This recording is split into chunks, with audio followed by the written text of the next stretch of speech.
বিএনপির স্থায়ী কমিটির সদস্য আমির খসরু মাহমুদ চৌধুরী বলেছেন, রাজনৈতিকভাবে পরাস্ত হয়ে দেশ থেকে পালিয়ে গিয়ে আওয়ামী লীগ ডিম ছোঁড়ার মতো অপকর্ম করছে। দুপুরে চট্টগ্রাম মা, শিশু ও জেনারেল হাসপাতালের 14তম ইন্টার্ন সমাপ্তি ও এমবিবিএস সনদ বিতরণ অনুষ্ঠান শেষে যুক্তরাষ্ট্রের ঘটনা প্রসঙ্গে সাংবাদিকদের সাথে আলাপকালে তিনি এই মন্তব্য করেন। আমির খসরু বর্তমান স্বাস্থ্য ব্যবস্থাকে ঢেলে সাজিয়ে সরকারি বেসরকারিকে এই মানে উন্নীত করার উপরও গুরুত্ব আরোপ করেন। হাসপাতালের সভাপতি সৈয়দ মোহাম্মদ মোর্শেদ হোসেন, সাধারণ সম্পাদক রেজাউল করিম সহ পরিচালনা পর্ষদ সদস্য ও কর্মকর্তারা অনুষ্ঠানে উপস্থিত ছিলেন।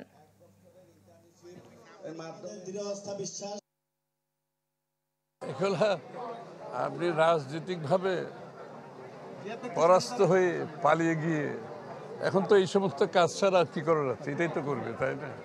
এর বাইরে তো আর কিছু করার নেই।